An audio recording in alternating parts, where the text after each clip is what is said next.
Hey, I'm Marcus. And I'm Nick. We are working class nerds. Cue the intro.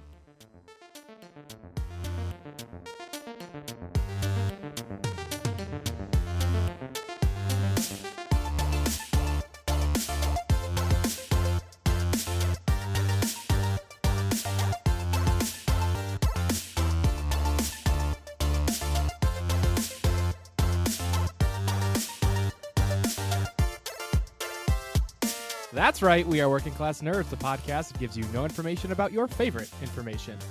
Today is Thursday, April 30th, 2020, and you can find this, yes, I'm streaming, podcast on Apple Podcasts, Buzzsprout, Google Podcasts, and Stitcher. You can find the both of us on Twitter. I am at Nick Vern, that's NickVern.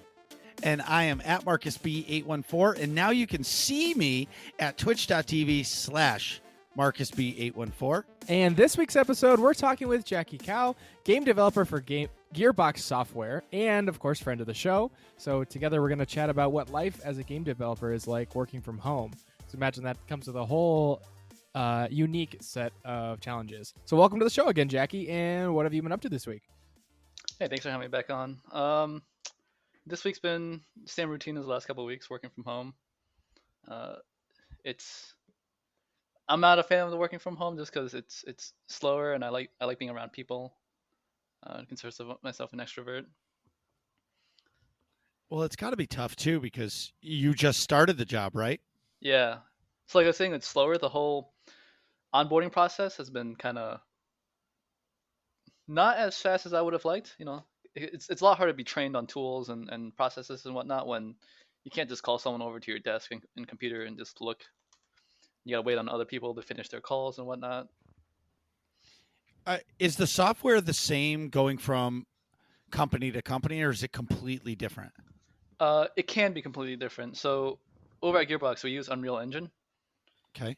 And that one is used commonly throughout a lot of studios. But even then, most studios will develop their own tools and whatnot for their engine, so it does differ. There is a decent amount of training period that takes to get used to those tools. And what would you say the biggest difference between the tools from Gearbox and BioWare are? So for SWTOR specifically, since I didn't work on the other projects, Anthem and it uses a Frostbite. Mm-hmm. Right. And I don't know too much about that one, but I know for Hero Blade, which is the engine we use for SWTOR, that's developed specifically for MMOs. So that has things designed to making MMOs easier. And the tools were built. The tools were built so we can pump out a lot of content, because MMOs is about just constantly putting out a stream of content. So they give us a lot of. They build tools for us so we can be self-sufficient, and they don't have to help us out much, engineers and stuff. And they can focus on building new features for the game. Over here at Gearbox and just Unreal Engine is much more modular. You can do a lot with the base engine. It's very powerful. And because we're not making live service games like an MMO, we get a lot more support and help immediately from our programmers and such. So I'll be trying to do something, and I'll be like, hey, my tools can't do this. I don't have the right tech for it. Engineers are like, all right, we'll do it then. That sounds cool. They'd make it custom for you, essentially, right? Yeah. Yep. It's almost like you're modding your own game, but it's an engine. Yeah, exactly. That's cool. So have you been playing any games lately? Oh, I've been playing a ton. A lot of games. As I'm guessing most people are nowadays. Absolutely. Yeah, I recently got into the Valorant beta. Okay.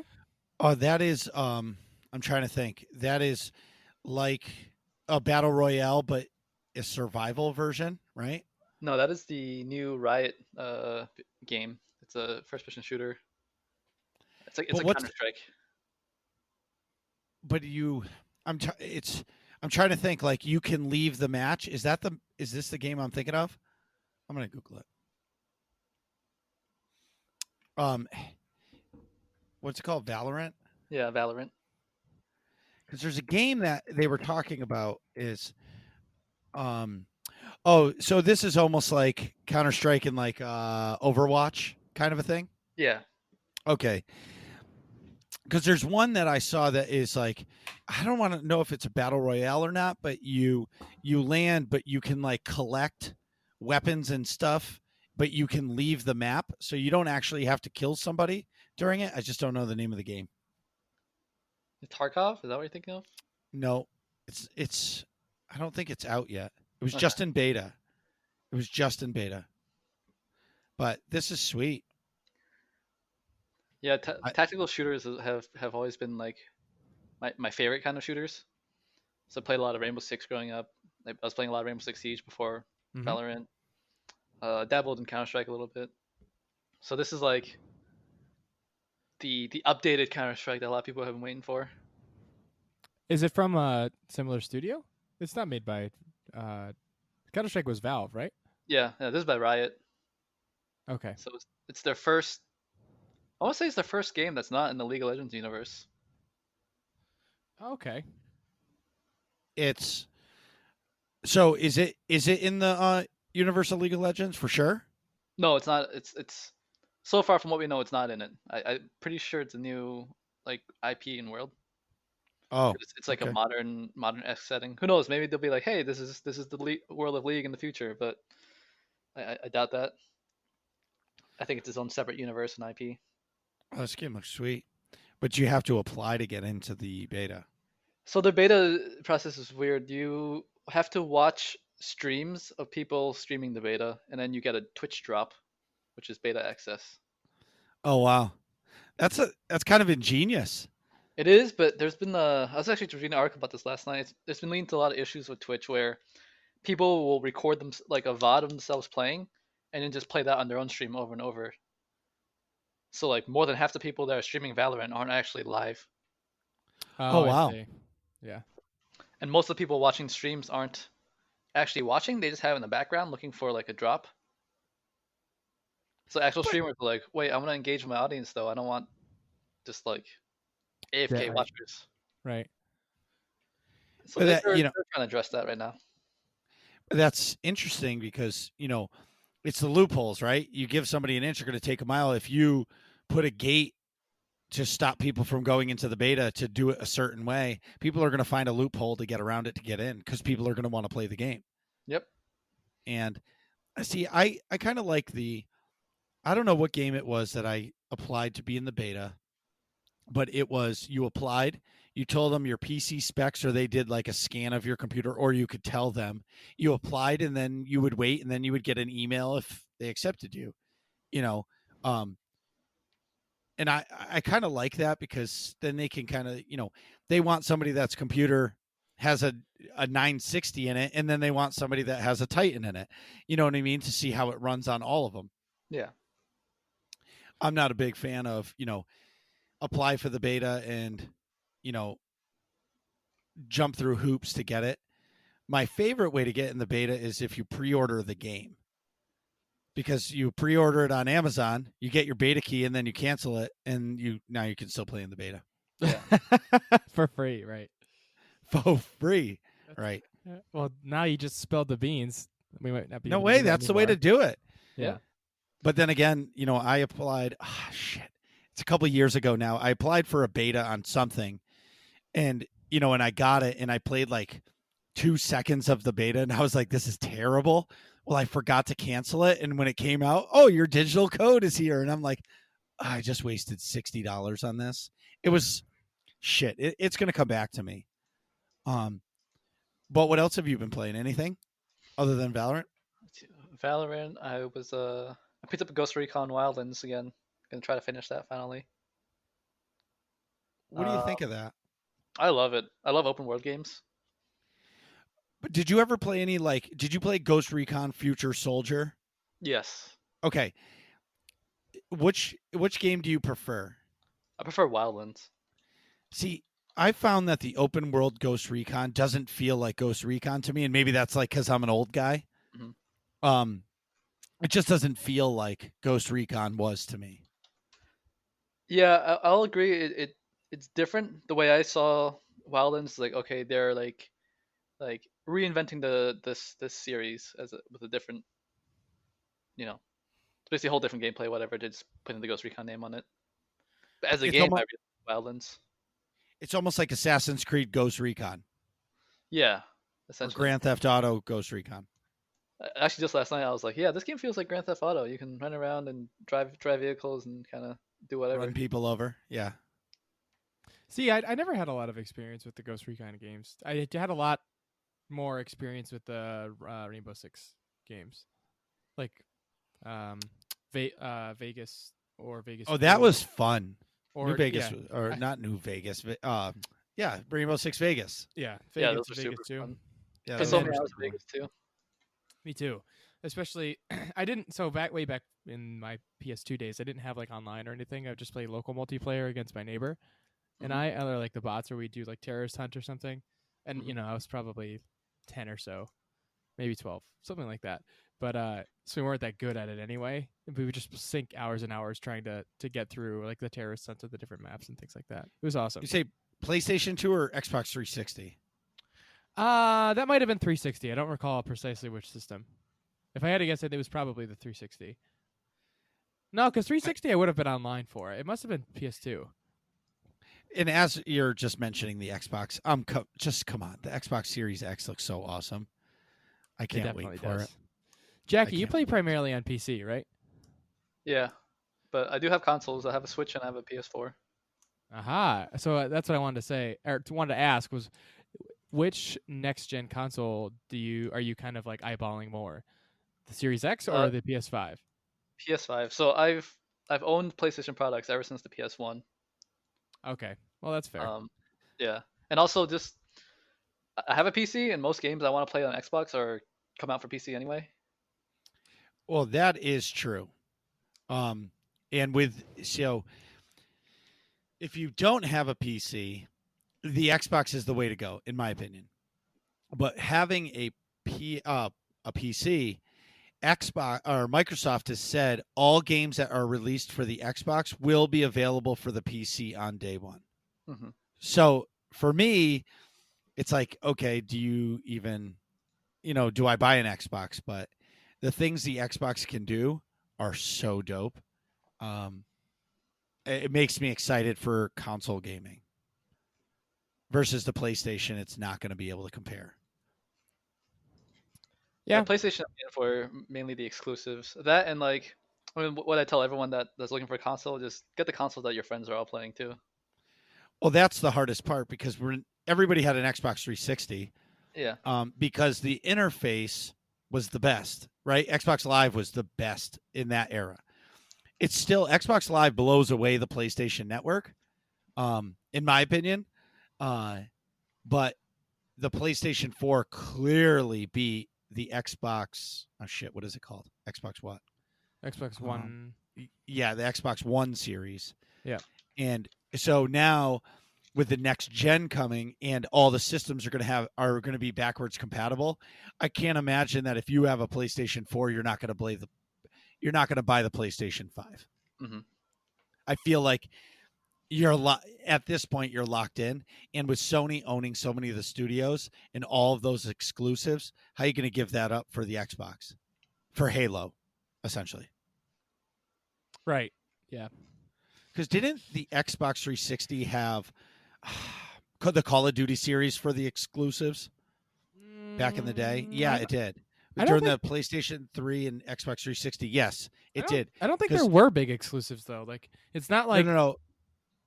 Go like ahead. with the PlayStation now, like you get a whole game mode for a year for. I mean, that's egregious, obviously, but with the and then I think if I remember right, on the PlayStation, a few generations of Call of Duty games now, you would get like the beta for a couple days early or something like that. But I don't Yeah, but it remember was any of like that for the Xbox 360. I think it was it. I think I yeah, don't because think when it the Call of Duty on the PS3 though. oh yeah, no, it had it, but like the DLC would come out first for the Xbox 360. That might have been the thing. Yeah. Oh, You I know what thought I you mean? Like I think you're right. yeah, because it would come out like 3 months early for the Xbox, and then it would go to the PC and PlayStation. But now it's vice versa. It's flip flopped. Yeah, which is why whenever people like I don't like time exclusives, but whenever people freak out like it's a new thing when PS4 had time exclusives, I'm like, wait, hasn't this been a thing for a while already? Why is this like why are people freaking out over this now? It's been around for a while. Right.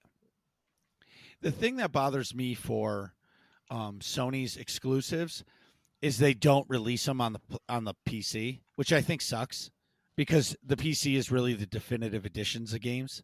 You know, Red Dead Redemption 2 on the PC looks amazing. They're starting And to though. Horizon Zero Dawn's coming out for the PC. no way. It is. Oh, I'm definitely getting that. That's how I'm Yeah, gonna play that game. I never. That is my favorite. I never single-player played game it. of all time. Wow. It is so good. Well, I really want to play the Final Fantasy VII remake just for the nostalgia, and I watched some Twitch streamers stream it, and I really, really want to play it, but I'm not going to buy a PlayStation 4 just for that game. I even asked Nick, if I buy it, can I, screen share all the way to my house on your PlayStation? I don't know if that would work. Right. I don't Like know. remote in. I'm not Or sure. do you I think that's probably like we both have fast internet connections. I But- just don't know how that would work. Yeah, me neither. But I really want to play that game. But, they say it might come out on the PC, which it should. Probably will.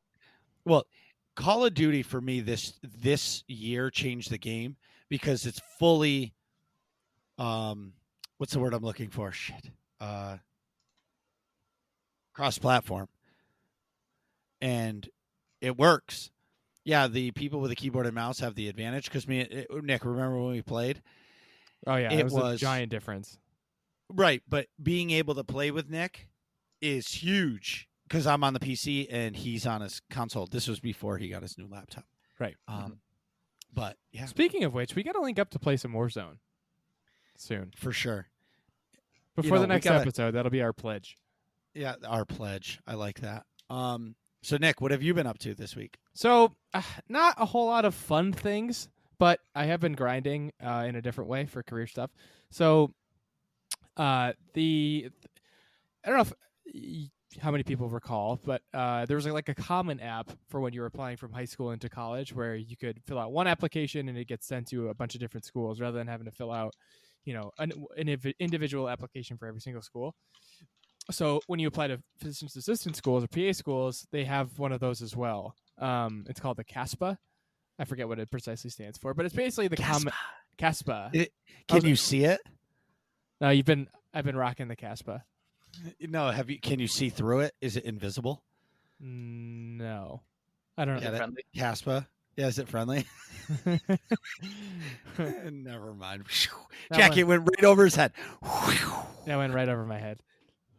But so I've been working on that. It was a kind of a pain in the ass to send my transcripts to that. But I finally got that done yesterday. I filled out most of it today before the show.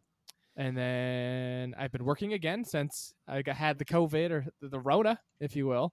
So I've been a little busier than usual. Not too bad, just a few days a week. But so working, Casping. I was able to make my D&D night this weekend, which is always fun.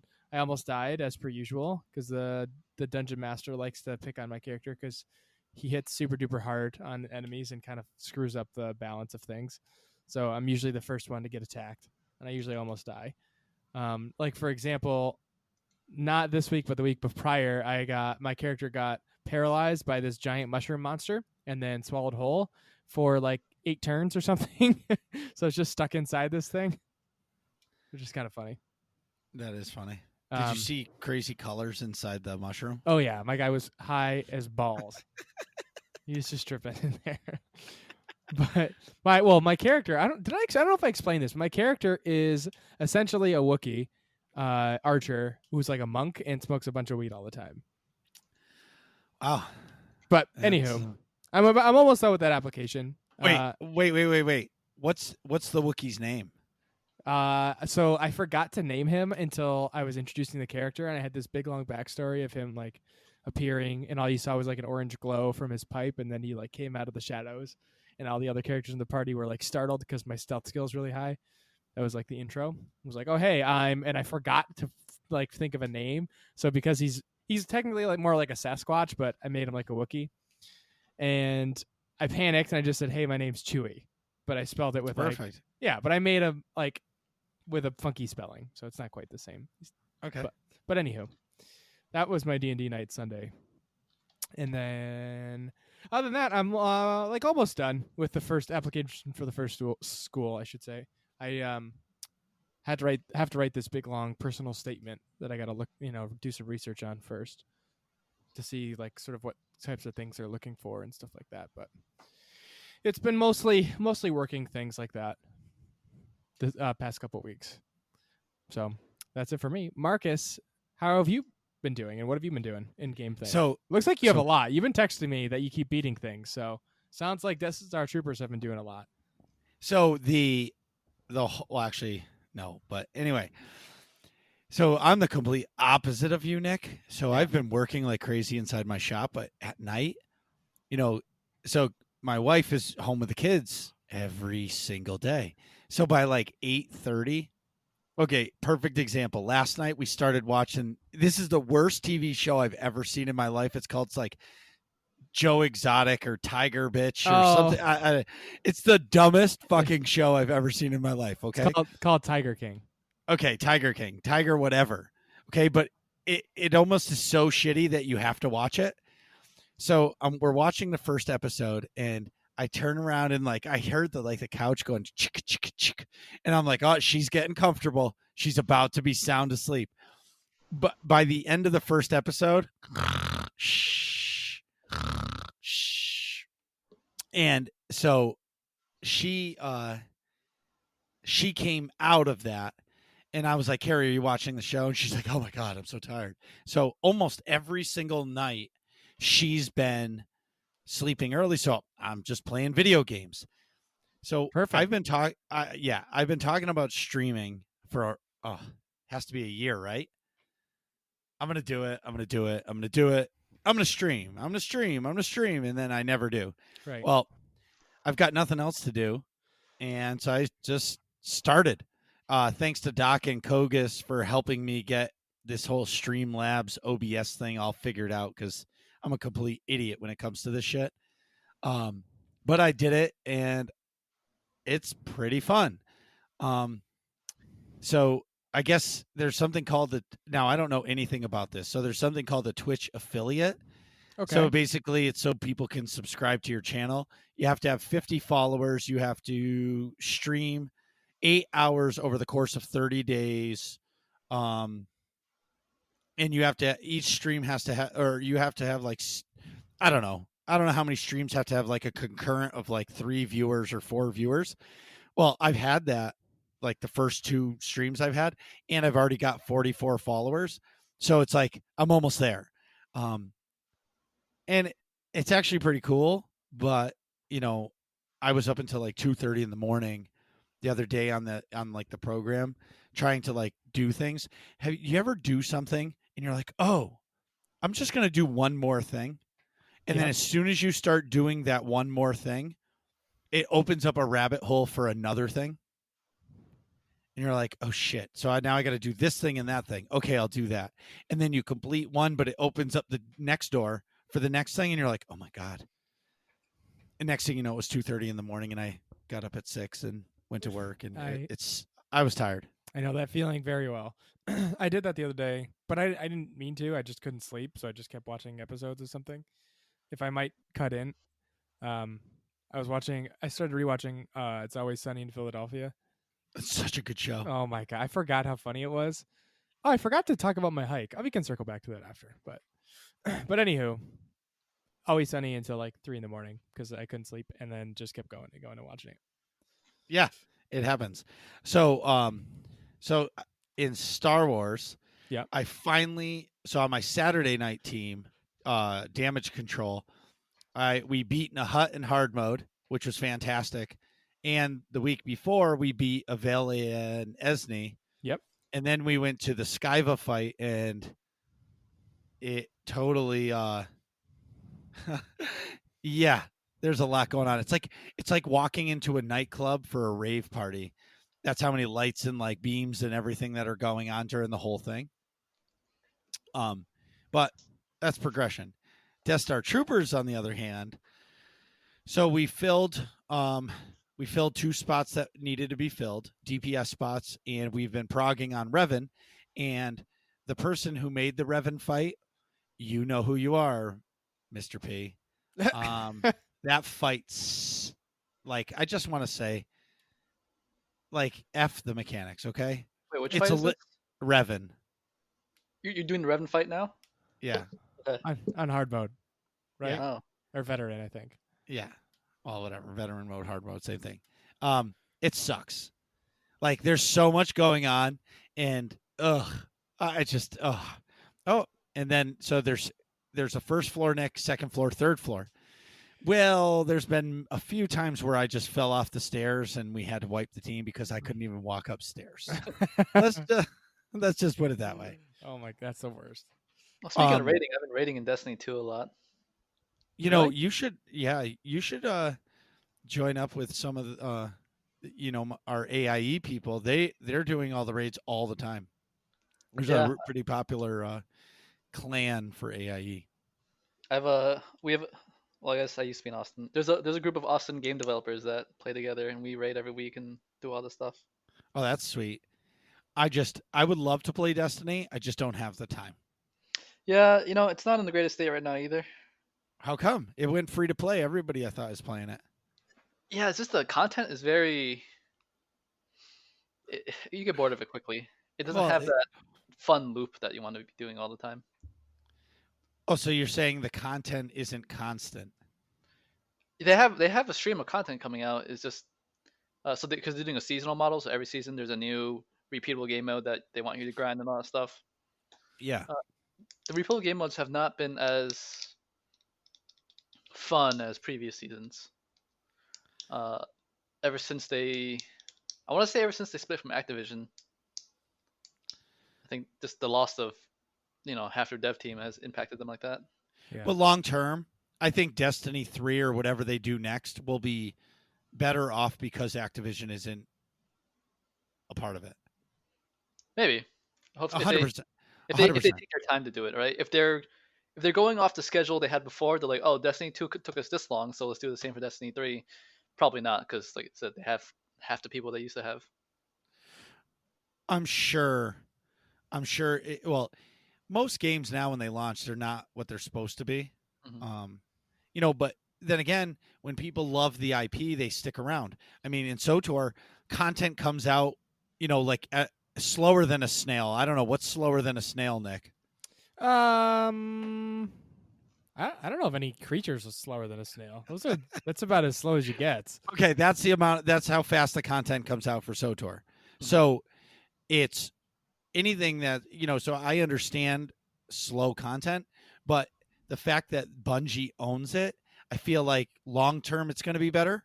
And when you leave a big, a conglomerate like Activision, you're bound to lose something, but over time it'll just be fine. I remember I used to watch the Bungie team play ping pong against the Penny Arcade people back in the day, and like follow their like game developer versus Penny Arcade, like little thing in Seattle. I don't know if you know what Penny Arcade is. But anyway. Oh, that's cool. Where would you watch that? They would stream it on YouTube or something? No, it was on pennyarcade.com. Check it out, Nick. That's awesome. I will. It's a webcomic. It's a webcomic. And they're the people who put on PAX. Right. See, that's the only thing I know Penny Arcade about is PAX. And like I know they did something before PAX, but I actually never looked into what it was. Go on your computer at some point, go to pennyarcade.com and you'll see. The web comics are hilarious.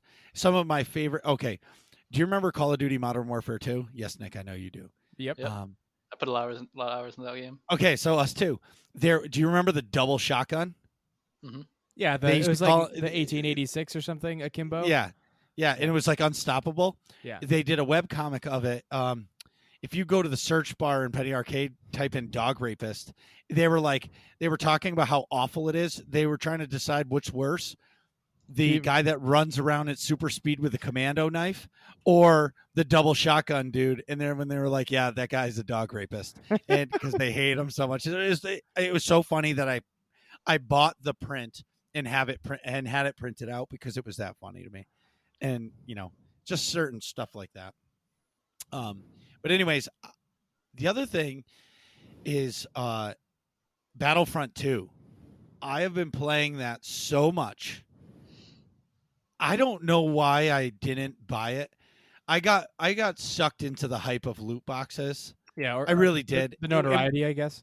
Yeah, so we talked about this at length last week, or the last episode, but I can't tell you how much I love the game.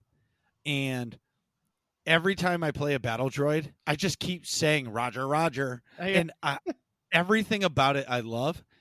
But to all the people who get the heroes before me and that get to be Anakin, stop force slamming me into the ground to my death. Oh my god, I know. That's almost as frustrating as that bounty hunter we talked about last episode. Oh, Bosk, Bosk. throwing that stupid corrosive grenade. Oh my god. I mean, like, yeah, like you're a battle droid. Of course, I'm not going to be able to stop the force. Right. And these guys are the game's been out for so long that they're so good with them that they don't die. Right. Um, they get them like they just race to 4,000 points or whatever it is, and then right. they just have them the entire 45-minute match afterwards. The character I have most trouble with is Palpatine. He just does so much damage from such a long range. Yeah. Do you play it? I played a lot for a few months. There's a group of us that are playing. I think in like January this past year, December, January, February. Played a lot during that time. It's super fun. I love that game. Oh, it's so good. It's so good. It's so satisfying to like get a few kills. You know what I mean? And just like get a streak going, because I feel like you have to kind of earn them in that. And so after 2.5 years of free content, the vision for Star Wars Battlefront 2 is now complete. So that was the headline from creative director Dennis Bravalier. And he said it's on the game's journey through 25 free content updates. And just this week, the Battle of Scarif was uploaded, and that's it for the game. So I just want to kind of talk about this and kind of understand, so this game is at the end of its content cycle, right? So I'm guessing they're going to, continue to do. They basically said, look, there's no more updates. They're still going to do bug fixes and stuff like that, but that's it. So does that mean, Star Wars Celebration, they're going to announce Battlefront 3, or are they actually going to come out with the new Star Wars online IP that is going to be a multiplayer game like a Destiny? Because who wouldn't love to play Star Wars Battlefront as like a Destiny? Yeah, and that could sort of fulfill a replacement for SOTOR role, that it's a pseudo like MMO or like new gen. I forgot the technical term, but like next gen. Next gen MMO, I guess, and also have a new shooter that sort of fits with the Battlefront, series, if you will. Now, I don't know if Jackie has any inside info that he could share. Maybe not, but it's the only thing I do know is if something like that were to happen, like I have no idea if one of these things is happening or not. I would like to see one. Right. I don't think it would be DICE making it, just because DICE's specialty is in PvP multiplayer games. I think EA likes to keep studios working on what they're best at. Right. So they want something with RPG mechanics, they probably actually would go to BioWare for that instead. Or Respawn, because they just did Jedi Fallen Order. And they've been known to do multiplayer games because Titanfall. Yeah, Respawn is interesting. They're kind of allowed to do their own thing. Well, so I saw an article today, and I'll just read it really quick. Where's it from? I don't remember. I'll tell you after. Okay. So basically, last year there was a job opening for a Star Wars IP online game. They were looking for, what's Keith Koenig's job, Jackie? Producer? Producer. They were looking for a producer to oversee the whole game, right? Was that Respawn or BioWare? It didn't say. It was just an EA posting. Okay. This is going back a year. Mm-hmm. Basically, now the rumors are that there's going to be a Knights of the Old Republic remake, which there was a remake being made by an individual guy. The rumor mill is that guy got hired by EA, but the new rumor mill and this is where it's going, is what if the new Knights of the Old Republic remake is a High Republic game?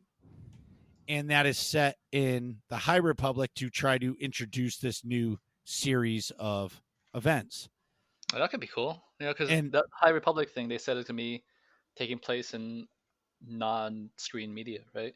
yeah, so right away. So basically, the way I understand it, and I'm reading into it, is that if you look at the Marvel movies, they've had decades of content for it, right? So they've written how many comics, how many books, how many everything, and they figured out, which Iron Man stories worked, which ones didn't.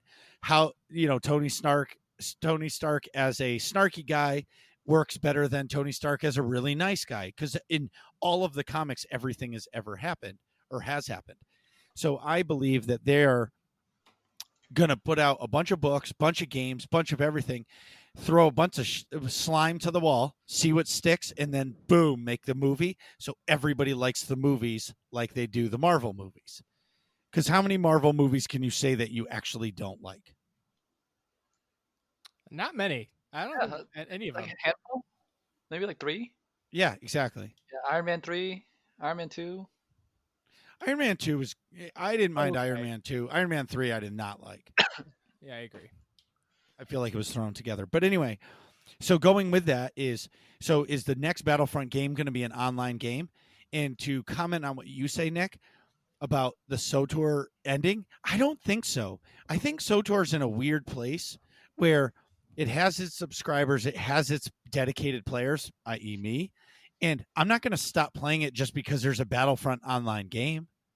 Right. Yeah, that's true too. I was just sort of, and I think, honest to God, like in my heart of hearts, that SOTOR is probably just going to keep existing on its own because that whole universe is so far removed from any of the other media that they're working with.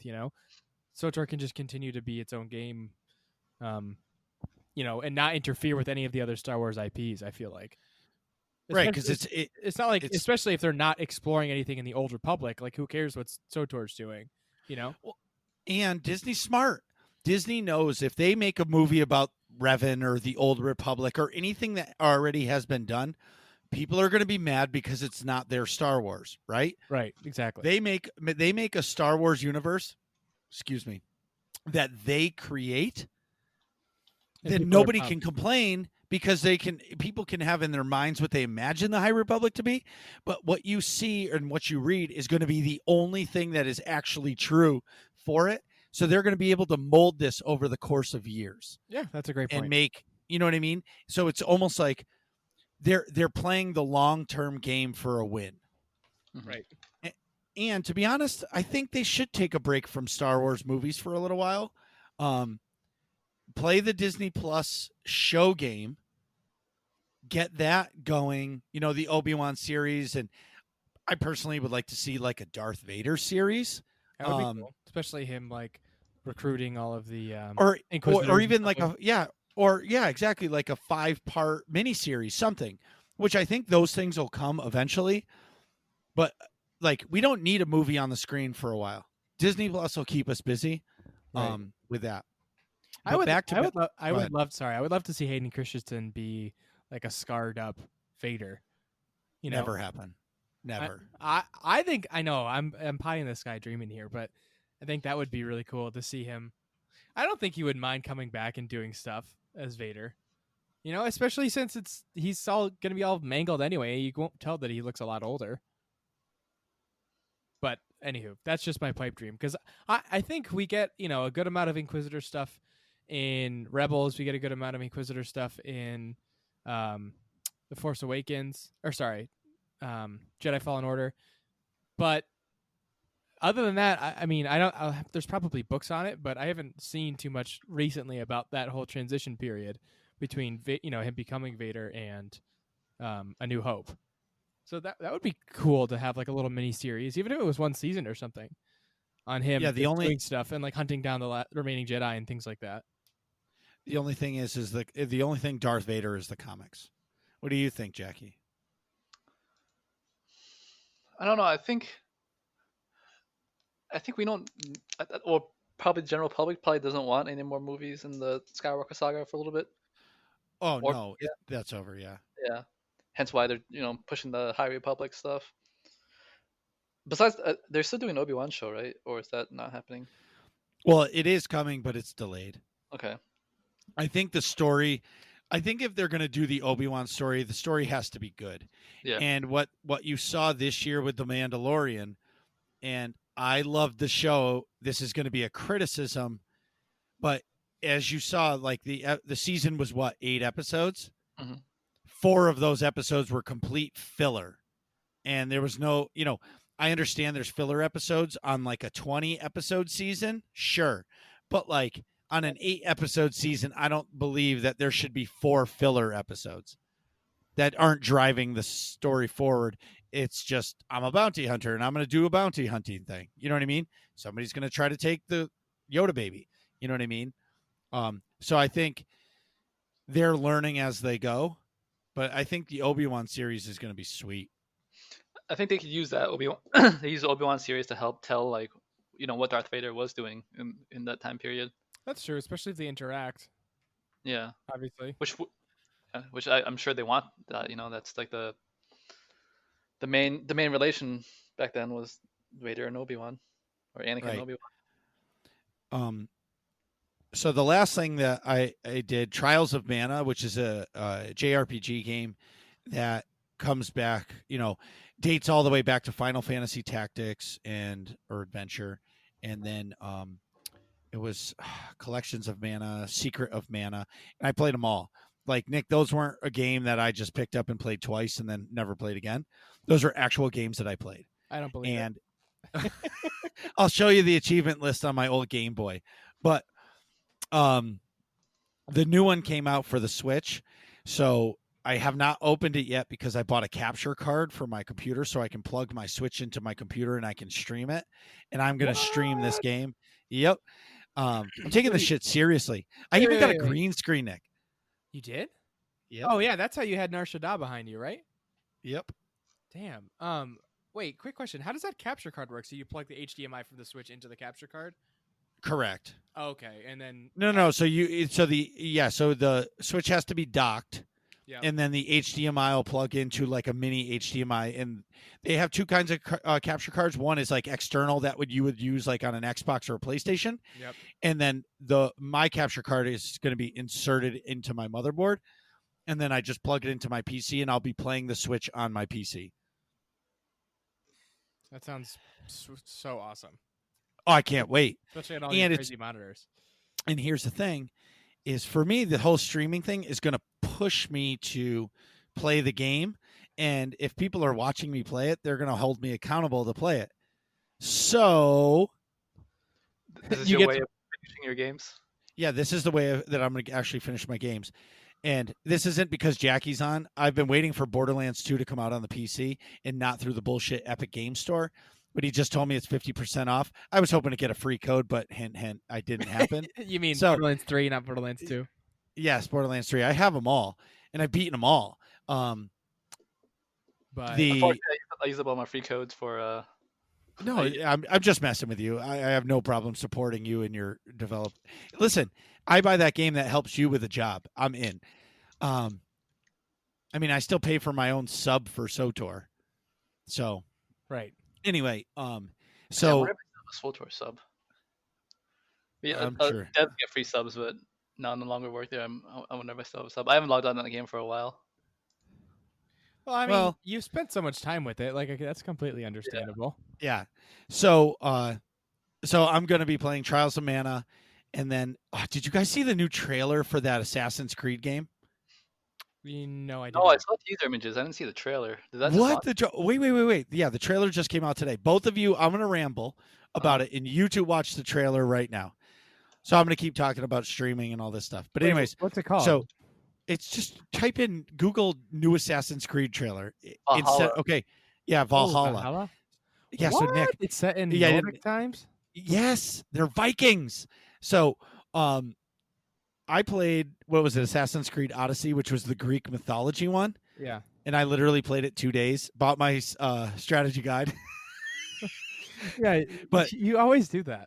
Yeah, I know, but not anymore. Anyway, so they released this. I watched this. Now this game looks incredible, and if it's anything like Assassin's Creed Odyssey was, whoa. You liked Odyssey? It was really good. I haven't played Y- one since 4. Oh, dude, Yeah, me either. Assassin's Creed Odyssey is unreal. So they have like I'm gonna call it like a bodyguard. So Mhm. there's always like in the areas of the map, there's always just like one big badass dude that's walking around, and if he detects you because there's a bounty on your head, he comes after you, and like he's like, it's like you're level 50 and he's level 75, and he comes after you, and you have to like be super tactical and like run away and then hide in a bush and like arrow him in the face and then run away. But this dude hits you, you're dead. But if you beat him, you get epic rewards, and it's an open world game, completely open world. Jack, you need to go play this game. I'll even share my Steam library with you so you can play it or try it, because that's how good it is. But I only played it 2 days because that's what I do with games. Yep, you play them 2 days and then go back to Star Wars. Yeah, and Do you, that's the like you finish in 2 days, or you just play them for 2 days and you stop? I just play them for 2 days and I stop. But the game's unbelievable. The only games that I don't do that were like the original Mass Effect series, because those games are awesome. Yeah. Anyway, did you guys watch the trailer? I'm watching it now, with no currently sound because I'm Yeah. listening to you guys, obviously. But the graphics Yeah. look incredible. Yeah, Nick. You're basically just seeing it's like England saying these people are bad, and Yeah. and yeah. Anyway, game looks awesome. I like Vikings. It should be fun. Yeah. So, Absolutely. but play Assassin's Creed Odyssey, man. All right. You're gonna love it. Did And you it's play Origins, the Egypt one? yeah. So me and Nick played that at PAX. Mhm. It's Odyssey was better than Origins, for me, because it's Greek mythology. Right. And I love that shit. And we're Greek, so of course. Yeah, and it's beautiful. The open world is huge. Like I swam forever, and I just didn't go anywhere. But the game, like in some games when you hit so much water, it just says, "Please turn around. You're leaving the map." Yeah. That game does not do that.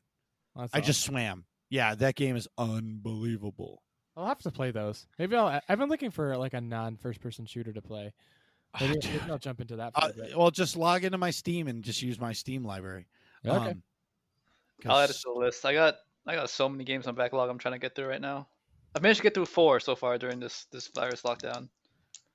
Assassin's Creed 4? No, 4 different games. Oh, what games? Me and my friend finished Shadow Warrior 2. That one was fun. Final Fantasy 15. Yeah, I heard that was really good. Yeah, the Boy Band Road Trip. Yeah. Yeah. It's fun. It's a fun open world game. I played it at PAX, and I own it because I got it for like $5 in a Humble bundle or a Square Enix bundle, but never played it. Anyways, move next game. Doom Eternal. I played that. Whoa, Nick, you hear Very that? nice. I just finished Doom 2016 because I hadn't played either. Wait, you beat it? Oh no, well I'm about to. I was kind of right. exaggerating, but Okay. I have like 2 more levels. On Doom Okay. 2016. Yes, so I hadn't Okay. played either, but I bought both right when I first got sick with the Rona, and Mhm. thinking I would have enough energy to play video games, but I ended up being like really tired, so I couldn't play stuff a lot. But wow, I'm watching the Assassin's Creed trailer. It's like pretty epic, some of the battle stuff. And what's the fourth game? What did I beat for fourth game? I gotta click to the library to figure out what I played through. Oh, Monster Hunter World. I beat the base game for that. Oh, wow. Very nice. That's a long game, right? Yeah, it's a lot of. I'm the kind of guy who likes to like grind and get pretty powerful before you get into the end game content. I don't want to be like super over prepared, but I do want to be somewhat over prepared. That's what I do with RPGs. Yeah, me too. I like to explore all the side quests. Yeah. Like, all right, this is gonna make the final content easier for me Right. by spreading out the work elsewhere. So that one's fun. I own Iceborne, the expansion for that, so I gotta start on that soon. And then on my list, I still have to play God of War. Wait a minute. Oh, dude. Dude, you That should be stop. next. Yeah, you should stop every single game and play that game. Yeah, I want- I played Yep. that game 4 days. Finished it? No, that takes longer than 4 days to finish. I think it's like a 40 or 60-hour campaign. It depends that's how. long. It depends how much of the extra stuff you get done, but It's a long game. Well, it's longer than I was anticipating, I should say. I think it's at least 40 hours with like the extra stuff, but it could be like 60 or so. And if you try to kill all of like the end game bosses after the story, um, there's 8 or 9 of them. They're just like super challenging fights that'll definitely take you a very long time. But that game's probably my favorite that I've played in the past 2 years or so. Yeah, I'm definitely that's my next single player game I'm gonna start. Me and my friends are actually starting a playthrough of Warhammer Vermintide 2 tonight. Ooh, Very It's nice. 4 of us. We're gonna play through it. that's sweet. I like the Warhammer games. I played the Dawn of Wars. They were awesome because it's an RTS, but it's not like StarCraft RTS, where StarCraft is more like a typing contest. Yeah. Dawn of War isn't, and it's maybe dumbed down for me. But I really enjoyed Dawn of War 2 and 3. I did not play. There was one where it was like a single player game, like a first person play. Space I Hulk? never. Yes, I didn't play that. Is it good? I've heard good things. That's also on my list. Um, you can play that co-op, I think, as well. Well, It has good if reviews. you want to play it, let me know. Give me a day and time, and I will play Space Hulk. I'm sure it's like $10 on Steam. There's that sale on Humble Bundle right now. It's $10 on there. Oh, see, boom. I'm looking it up as we speak. Did you So, go ahead, Nick. Did you say you played Shadow Wars 2 or Shadow of War? Shadow Warrior. Oh, okay. That's right. I just caught the war part. I'm like, did he say like Middle Earth Shadow of War? That's one of my favorite games ever. But I didn't play Shadow of War. I played what's the first one called? Shadow of Mordor. Shadow of Mordor. Yeah, that one I played. I loved it. You should I wanna definitely. I mean, obviously add it to the backlog, but that's Yeah. a really good game too. If you like Shadow of Mordor, I think Shadow of War they expanded on it a ton, and I think it's a lot better. I thought the whole Nemesis system was really cool. Yeah, they expanded a lot in the second game. All right. I mean, God of War should be priority number one. Yeah. I need to But- stop playing so many multiplayer games. Like I still play a bunch of League of Legends and Destiny and Valorant every night. I enjoy those, but I do want to get through my single player games, so I gotta find that balance. Yeah, just cycle off one of the multiplayer games Yeah. every week. It's like one night a week. That's not it. The Space Hulk one is not it. Was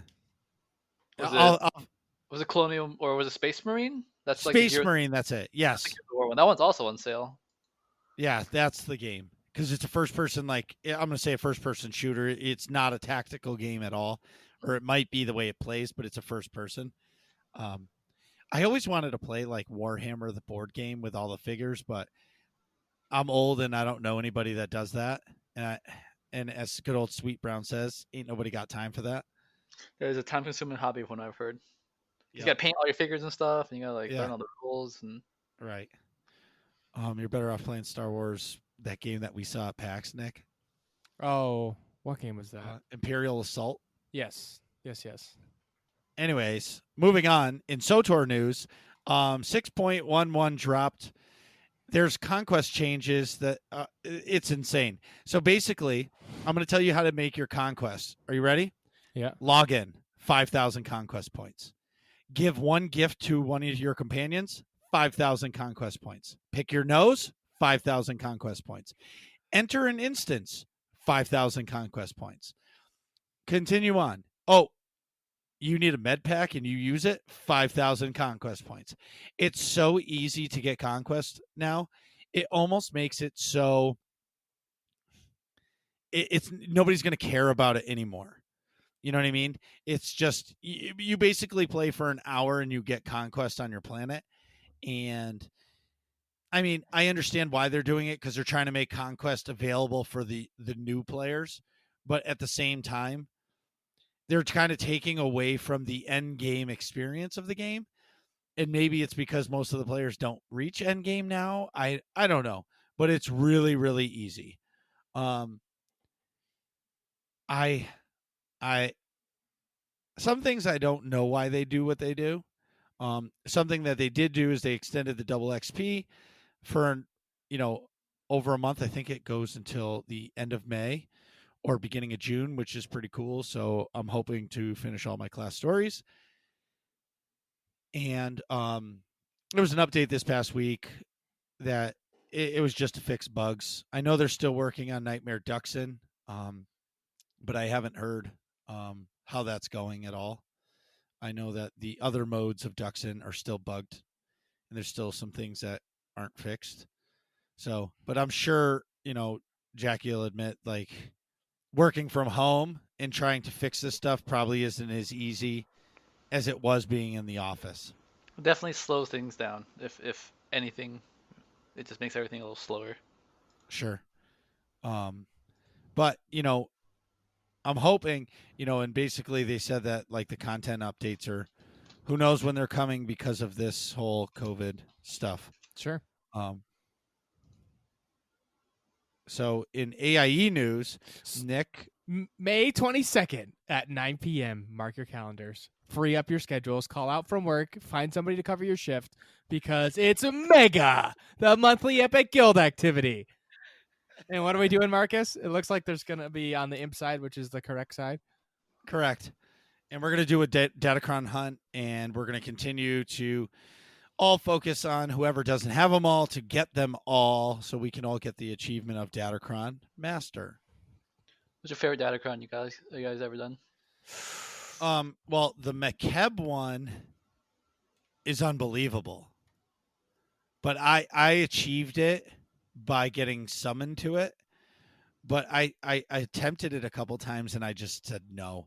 The Fleet Datacron was really cool to do because that one you actually have to do. Yeah, that one you actually have to do. I mean, there's so many cool things in that game or in SOTOR to do. And they invested so much time, and people don't realize, the content is at a snail's pace now, but the content that came before, like if you're a new player, there's an endless amount of stuff to do. Like you're never going to run out. Some of the best content in the game is like that Shroud games, the Shroud missions.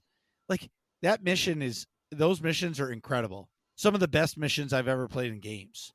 Because it's almost like puzzle solving and stuff like that. So yeah, there's so much to do, but I still don't have all the Datacrons. And they're fun to do, but I'm terrible at jumping in that game.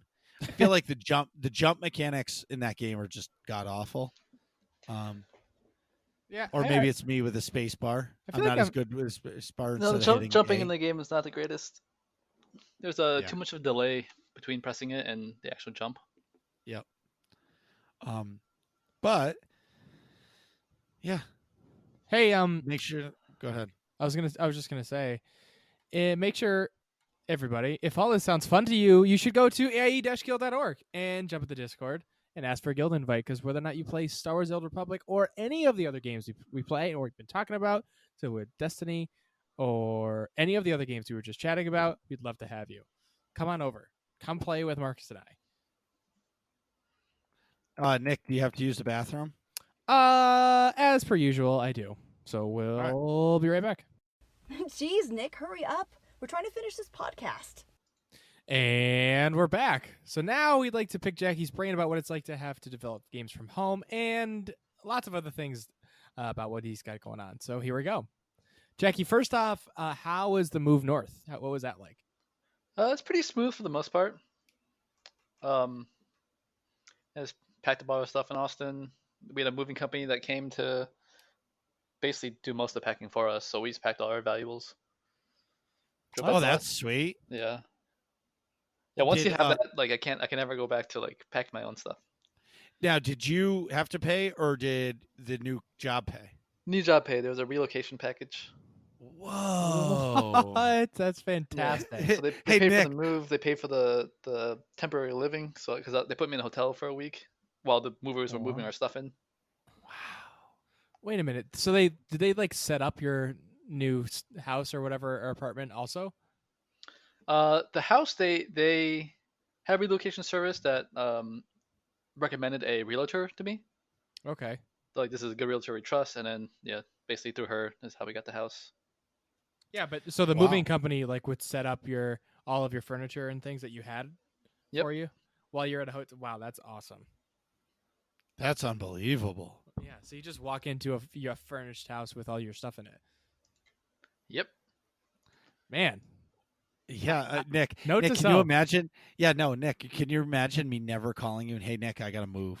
Yeah, seriously. Note to self, like take out a little extra on the mortgage to account for that if I ever have to move. You know what I mean?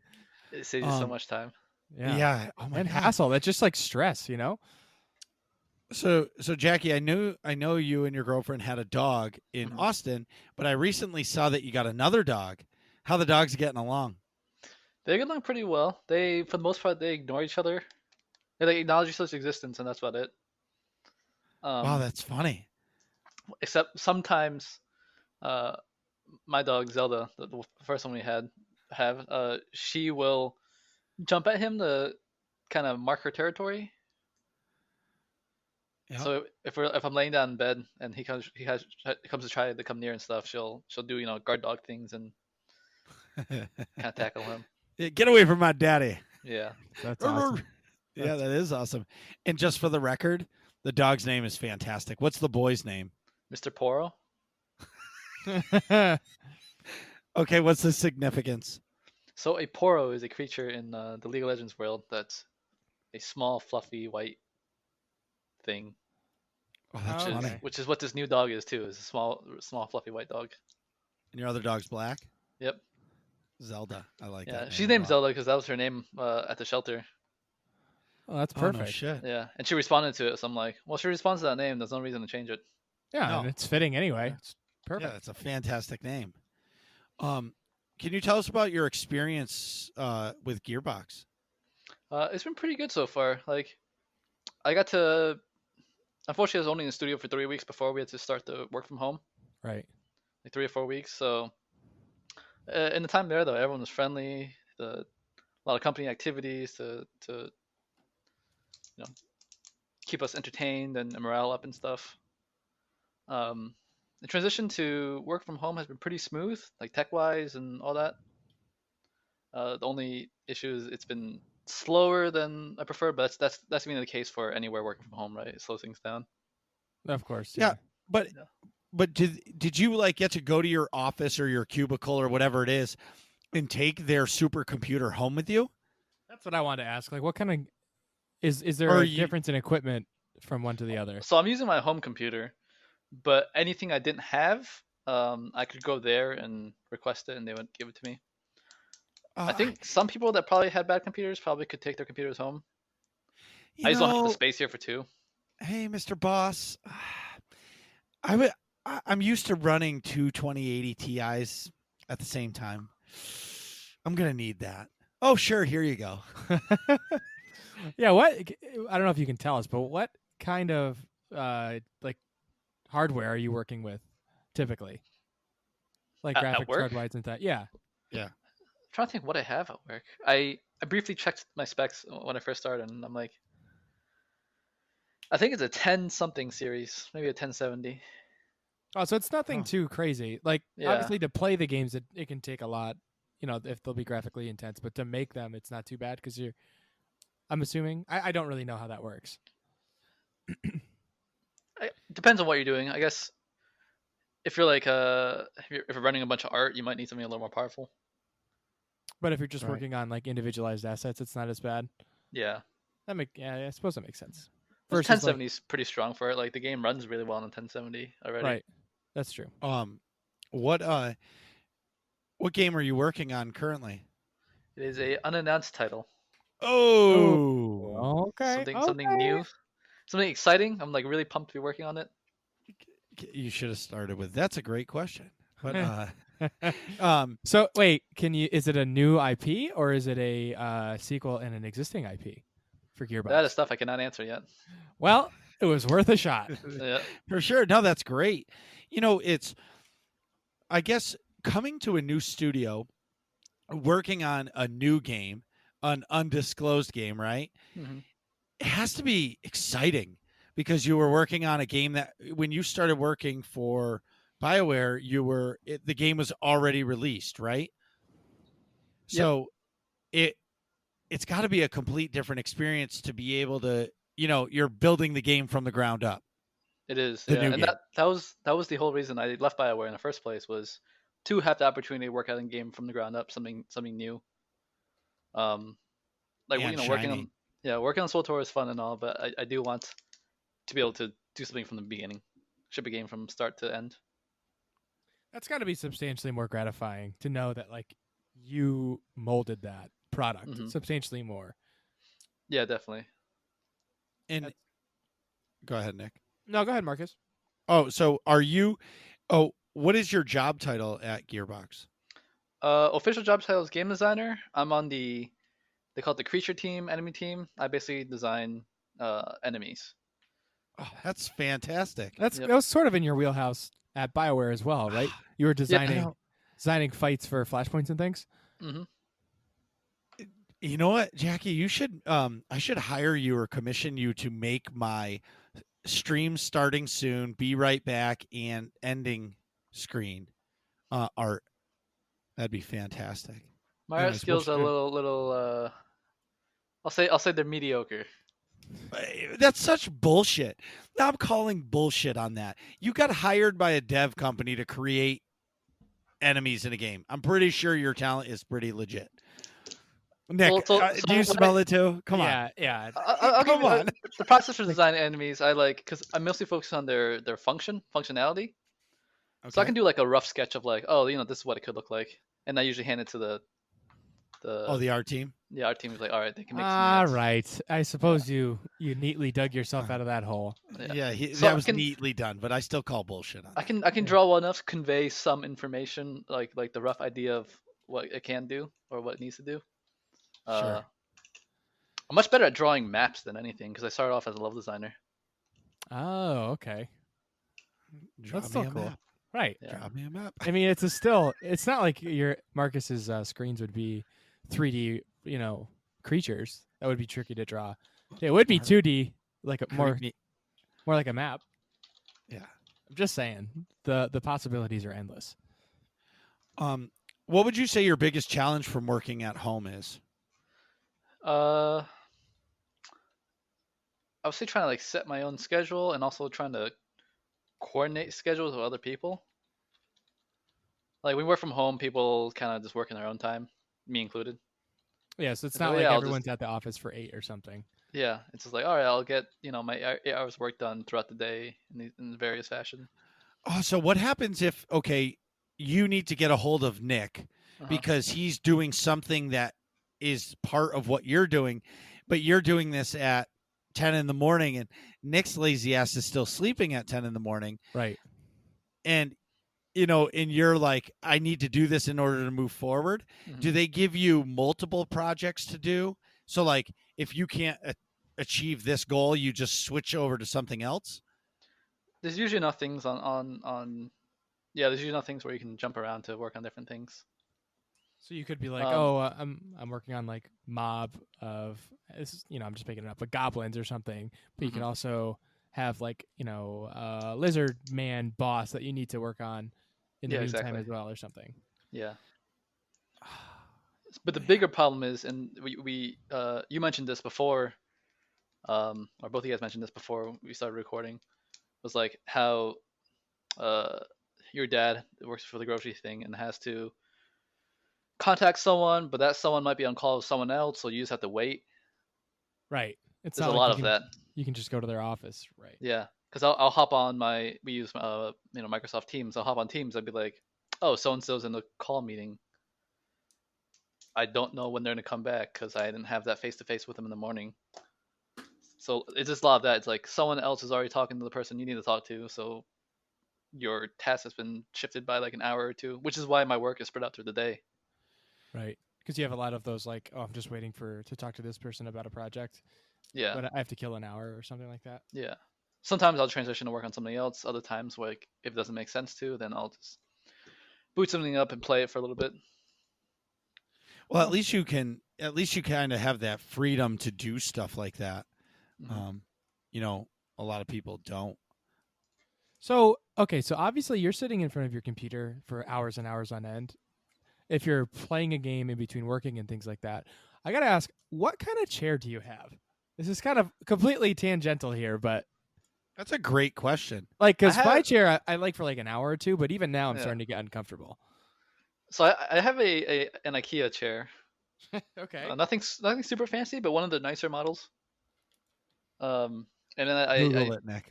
Yeah. Well, there's IKEA. I'm sure has 4 billion office. Yeah, chair. they have a bunch, and they're all named Swedish things. I don't remember the names. Right.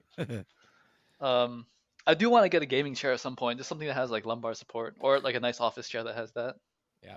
So I accidentally bought. So I'm like pretty chunky. I'm relatively pear shaped, but like I'm not. I'm not like Jabba the Hutt, you know.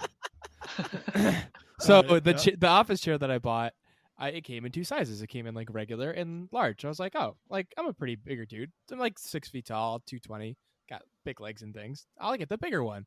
I didn't realize that the bigger one was just a nice way of saying it's like Jabba the Hutt size. So I have like 8 inches of seat on either side of me before the armrests. Because it's just meant for like a much wider person, so it's not it's not nearly as comfortable as the point I'm trying to make. But so how old is the chair? It's like 2 or 3 years now. So That's it. It's time to retire it, dude. Yeah, I can ditch it. Yeah, a chair stays good for like a year or two and chuck it. It's time for a new one, unless you're going out and spending like some good money on a good one. We're big dudes, you know what I mean? Our it's big time for an heavy upgrade. booties just mash this cushion. Yeah, exactly. Right. Go ahead. No, I was just thinking about that and laughing because my chair sucks too. Right. I got a couple other tangential questions. Good. So, Let's Jackie, go. are you a 1080p at like 144 hertz kind of guy, or would you prefer like a 4K at 60 frames? Ooh, it depends what I'm playing. If I'm playing like something like if I'm playing Siege or Valorant, I'd prefer the The frame rate? 144 hertz. Yeah. Yeah. If I'm playing like a nice like cinematic single player game or something that has like beautiful vistas and stuff, Yeah. I'll go with the 4K. At 60 or something. Also Yeah. acceptable. Actually, I have 2 separate monitors. One is 60 4K, Uh-huh. and the other one is 144 hertz. Oh, that's precisely why I asked. Yep. Do you swap them out? I can't do it. Yeah, I just designate which one I want to run each program on. I can't okay. do it. I did that for a while. That's exactly what I did. Mhm. And I couldn't do the double screen because the 1080p, everything is so much bigger and it doesn't like mix well with the 4K monitor. So I bought 2 4Ks and I couldn't have the 2 resolutions. But going back now in time, I actually regret buying the 4K. Mhm. I mean, my computer's a beast, but it still doesn't run 4K at what it should because it's too demanding. To run 2 of them?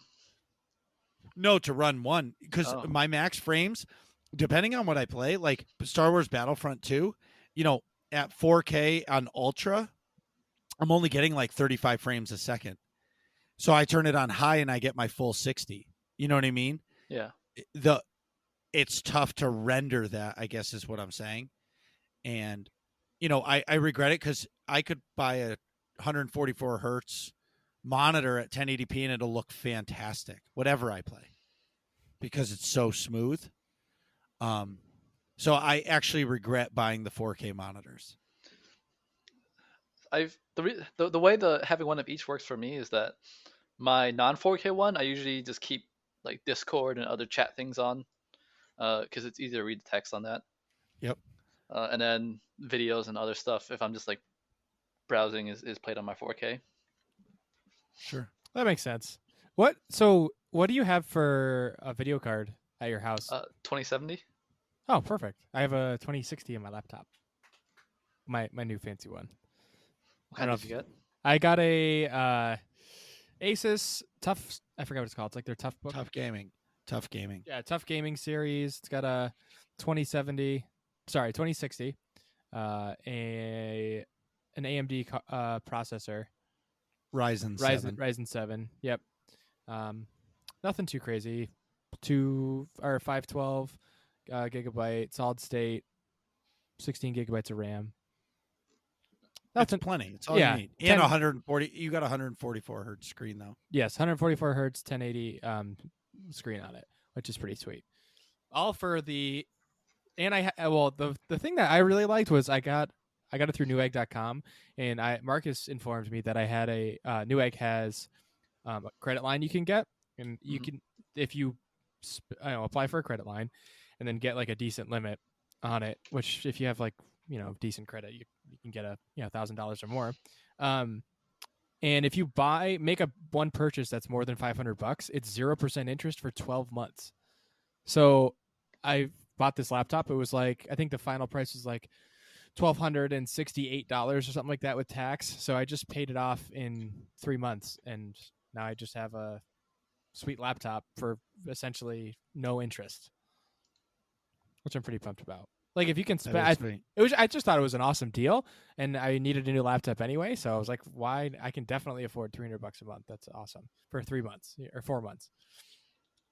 So that was sweet that I could get that for so cheap, or for like I guess such a minor financial burden. Like dropping $1,200 in one shot is pretty intense, but spending $300 a month is much more manageable for me anyway. And it looks good on my credit score that I paid it off so fast.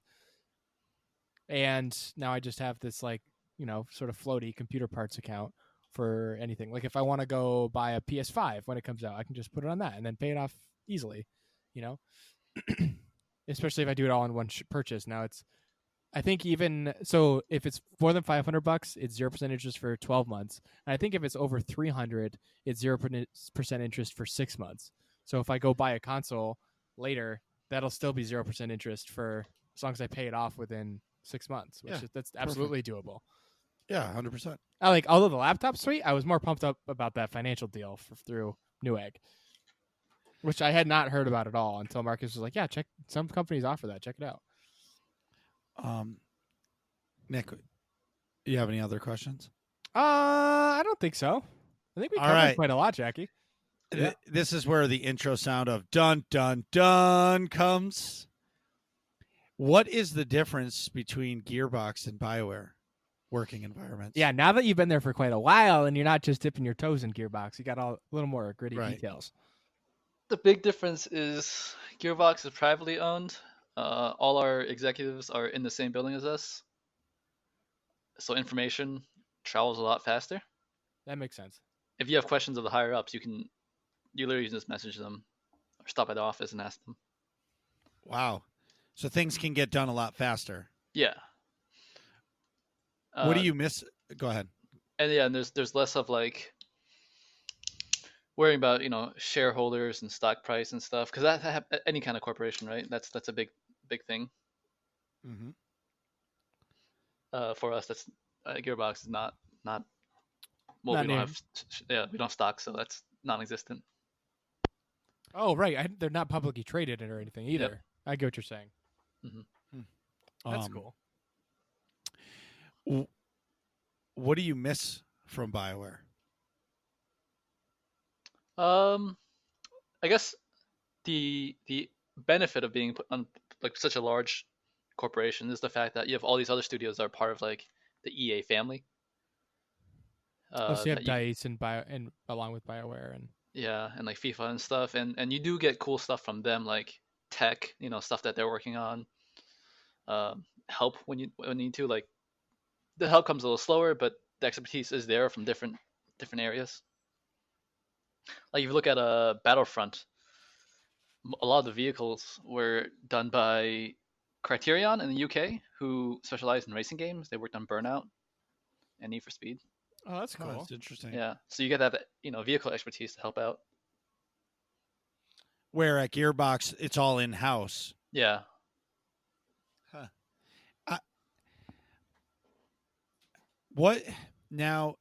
What was one of your biggest challenges at BioWare that you don't have at Gearbox? I want to say, like, because working in a live service environment where more or less they provide us the tools and we just have to do what we can with the tools, there's a lot of, I have these designs but I can't do them, so I gotta think of something else. Versus at Gearbox, because we're working on non-live service games, working on games from the ground up, like we were talking about in the first half of the show. If I have a design that people are in agreement of, they're like, all right, we'll do whatever we can to make this design work because we want this for our game. Oh, that's cool. So if you think of a mechanic that might not exist within the engine, essentially, or Yeah. like the current version, you can have the engineers go build it. Right? Yep. Exactly. That's cool. There was some of that on, like, I'm sure on Anthem, there was some of that because brand new title and such. Uh, but yeah, a lot of those live service kind of games, you build a tool set where you provide designers all the tools they need, and then from those tools they build what they can. I see. Okay. And I'm sure it's the same for World of Warcraft, for Destiny, for other games and whatnot. That's definitely must be somewhat limiting in the creativity of like some of the mechanics you can think of and stuff, though. Yeah. Like there's only so much you can do within the tool Mhm. set. I'm sure like every now and then, like for an expansion, you might be able to get some help to expand some things. Uh, but yeah, it's that's why live service games are hard to build, and the best way to build them is to kind of know what you're trying to build in the beginning, so you can build the right tools for the future. But why does it take so long for content to come out for a game, a live service game like SOTOR? Because usually the live service teams are smaller than a launch team. Oh, that makes sense. Like Yeah. they're essentially like on maintenance rather than building everything from. Yeah. I see what you're saying. Yeah. Like if you're gonna launch, we'll say World of Warcraft, their last expansion. When they launched that expansion, they had maybe 300, 400 people working on it. But they're probably not going to have all those people working on it the whole time, right? Because they need to launch the next expansion. So they're going to move some people off, work on whatever the next thing is, and then that their content patches and stuff will slow down because of that. And when a game goes to not a lot of content drops, usually why is that? They're Is it working just on because yeah, whoever was working on it was pulled off to work on whatever the next thing is. huh?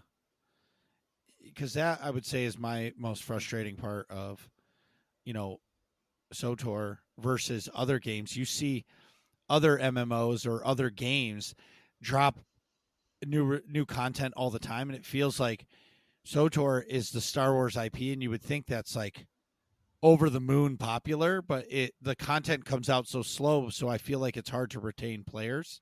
Mm-hmm. Because a lot of people play story, not a lot of people do end game, you know what I mean? And once they do it, if there's no new story, then they stop playing, and it's hard to get those players to come back.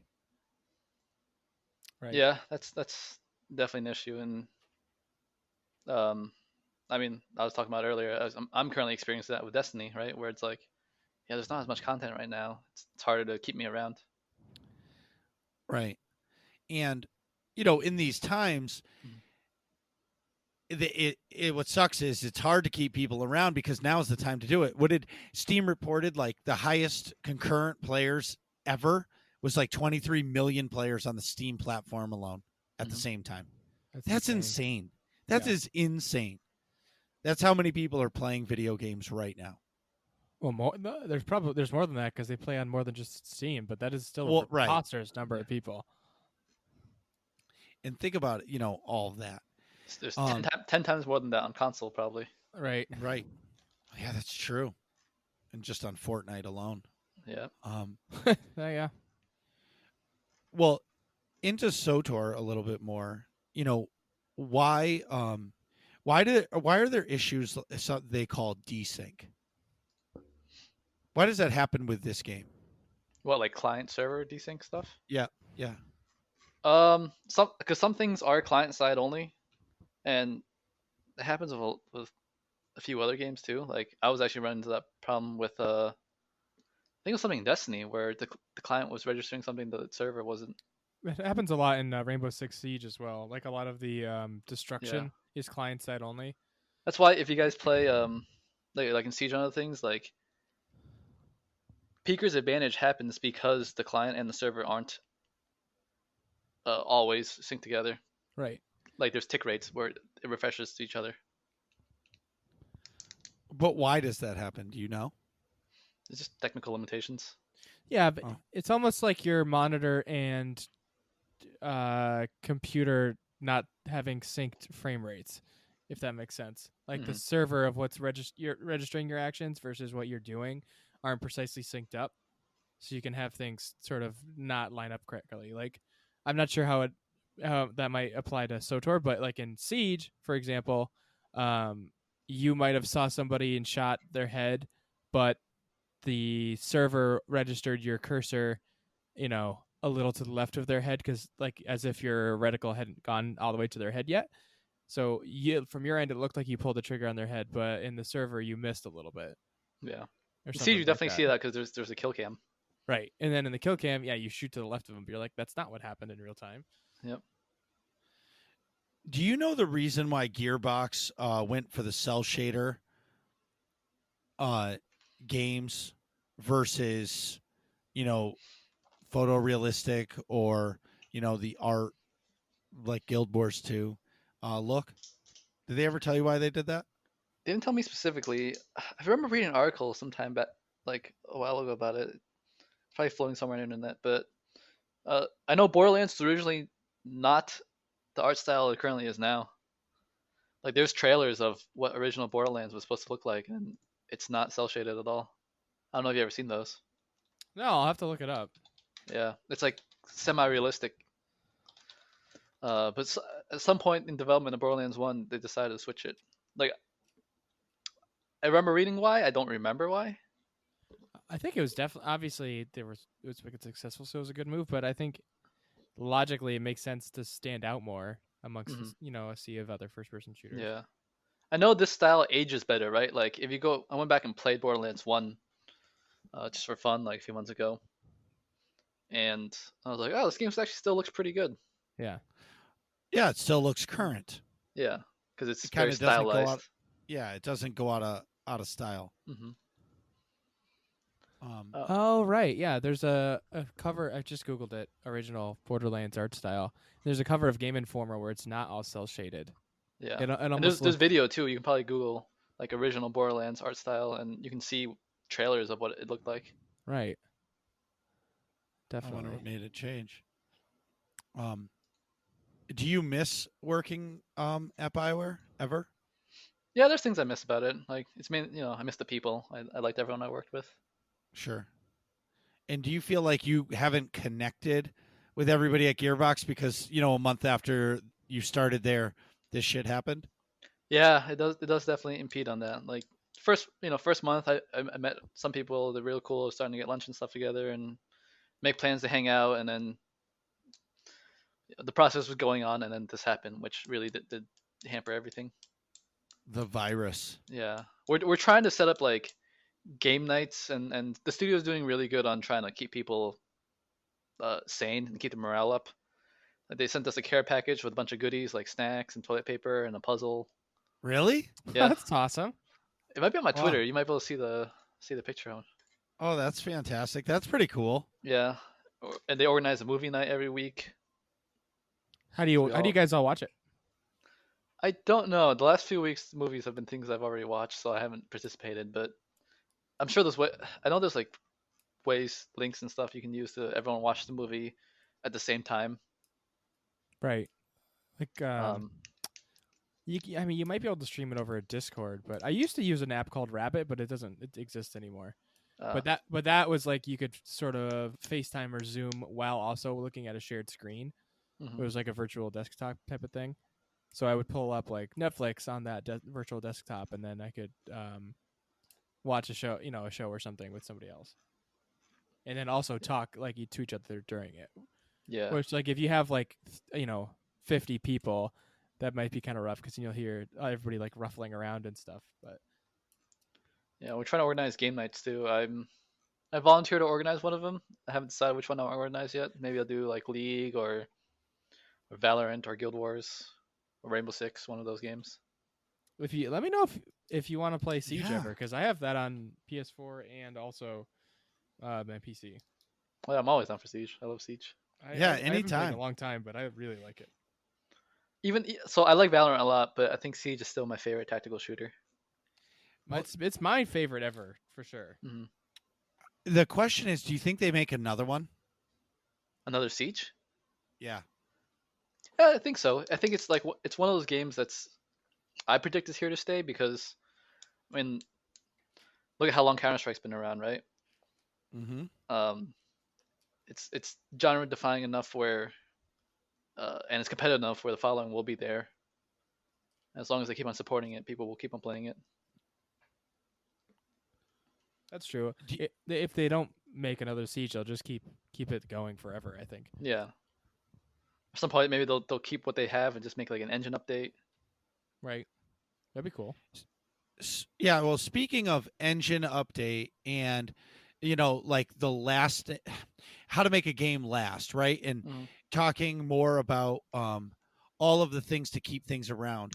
In your opinion, now being at a new studio and seeing you're working on a new IP that nobody knows about, and seeing that graphical update to a game, how does a 10-year-old game like SOTOR stay around for years to come and keep up and be able to continue to release content at a non-snail pace and essentially keep up moving forward? Mm-hmm. I mean, tech updates always help. They can help any game, right? Like WoW. WoW has done tech updates. They've done visual updates. That's also a common thing games do. Okay. If they can, if they can at least, I mean, they've been doing higher and higher fidelity art through the last couple of years. Like if you look at, you go on Comparo, right, and compare that to like one of the original Flashpoints. There's just so much more actual things in that Flashpoint. Yep. If they update the render, if they do just an overhaul on how they like their texture resolutions and everything. How long does something like that take to do? That is a great question for an artist and engineer. My guess Okay. is that at least like a year or two. Okay. I know WoW did it in between one of their expansions. Who knows? Maybe they did it. They had a team working on it for a while. But Sure. Well, I guess, the big one for me is, how do you make a game last? And I look at what's the most popular MMO right now in the whole world? It's Final Fantasy 14. And why is it the most popular? And this is my real opinion. It's because it's on consoles, right? yeah, And I'm not saying SOTOR could ever go onto a console, but in this conversation has been had for a long time. mm-hmm. But why do people, or games make it only PC? Is it because it's 10 years old and that was the platform that was popular then? Or is it because of, limitations with a console? I think with SwordForce specifically back then is what your first answer was. That was what was popular back then, right? Like SwordForce came out in what 2011. Mm-hmm. I can't think of any other MMOs that were on console at 2011. Since then, things have changed. Final Fantasy's on it. Elder Scrolls Online's on it now. That's it. That's the one I was thinking of. Yeah, and I definitely agree. Console would help SWTOR a lot. There's a lot of devs on the SWTOR team who would also say the same. Right. So I think it's just a matter of how difficult will it be to do, how much money will be needed to invest to do so. Is it worth the investment? Probably is. Look at how it's helped Final Fantasy and Elder Scrolls Online. Well, that's right. Because, so it's funny. The Elder Scrolls Online is on the PlayStation and the Xbox, and Final Fantasy 14 is about to launch on the Xbox. Think about all the people that have an Xbox that are going to jump into Final Fantasy 14 now. Exactly. It's going to be a whole new resurgence of players. I mean, look at Elder Scrolls, right? It started off PC only and was not doing too hot, and then eventually they did a little bit of reworking and put it on console, and now it's doing really well. Right. It's and amazing. Go ahead, Nick. I was just going to say, it's amazing to me how some of these games can have like big resurgences. Like I remember doing an episode and they were talking about how Siege was having a big resurgence, like after just a lot of people coming back. Or it's interesting how like Elder Scrolls Online having a big resurgence of players. I always find that interesting. Like you can have X amount of people at launch, but then have that many people come to it later in its life. you would figure that the launch would be the most people that are ever going to play a game. So I guess the psychology of having more people at a later point is just, it fascinates me. Yeah, it's a newer. I think it's a newer phenomenon too. Well, Well, say newer. I mean, within the last like half a decade or so, well, because more and more games are live services now. Well, Final Fantasy 14 when it first came out bombed. Yeah. They completely rebuilt the whole game, and now it's the most popular MMO in the world. Yep. I mean, yeah, there's tons of games that are that example, right? Like look at what was that? No Man's Sky. Yeah, it's And- pretty much an MMO. Yeah, nowadays, and I know lots of people that are playing it that didn't play at launch. Even Battlefront 2, not too hot at launch, and now it's really, really well received, and a lot of people play it. Well, the reason why it wasn't the only thing that killed Battlefront 2 was the loot box thing. If Yeah, that loot loot box thing was never came in, nobody would ever. That would be one of the most popular first-person shooters or third-person shooters right now.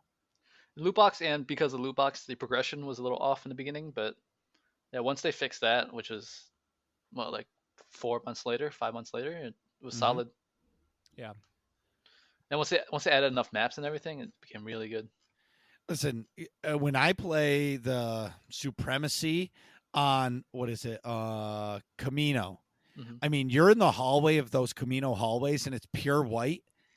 I mean, whoever built that asset, I'm tipping my hat to them because it's gorgeous, and that can't be easy to render. It's so shiny and white. It's almost like you have to squint your eyes to look at it because that's how bright it is Yeah. and so crystal clear.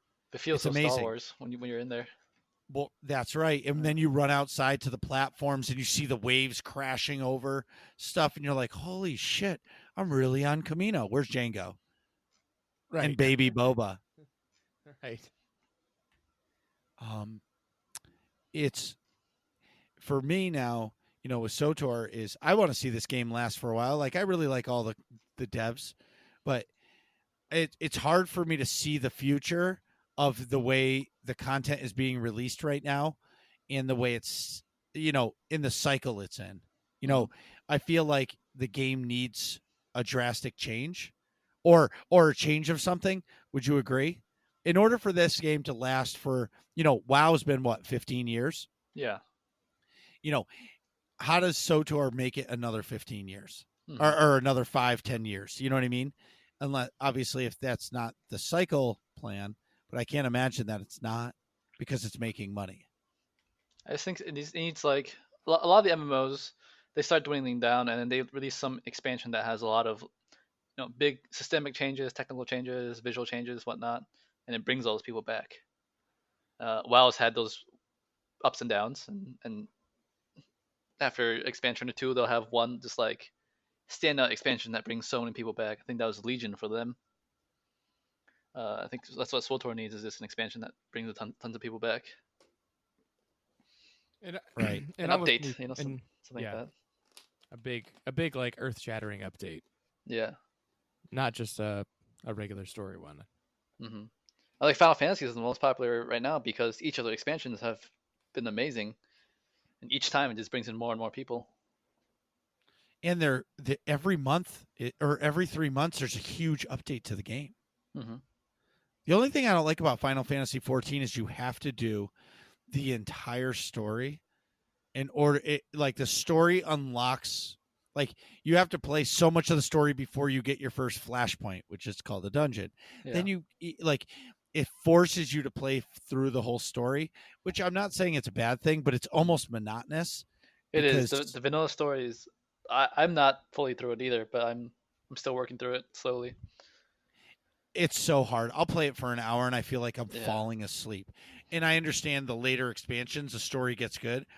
And I don't want to you can do a boost. I mean, it costs some serious money to do it, but I feel like, I don't know.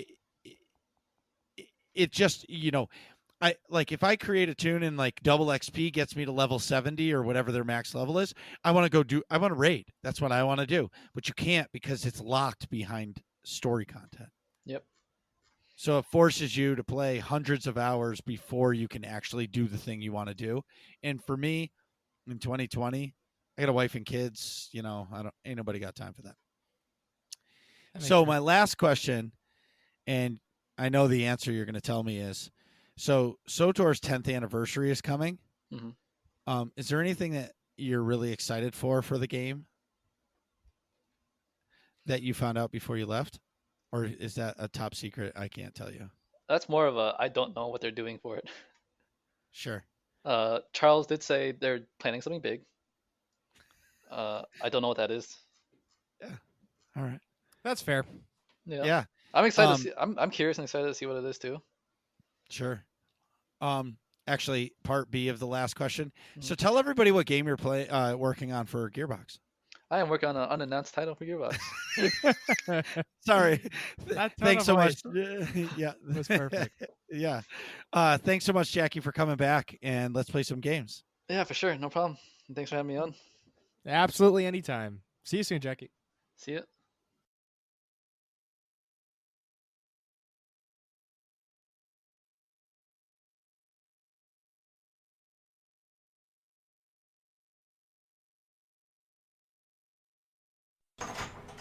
What are you guys talking about in here? Find out next episode of Working Class Nerds.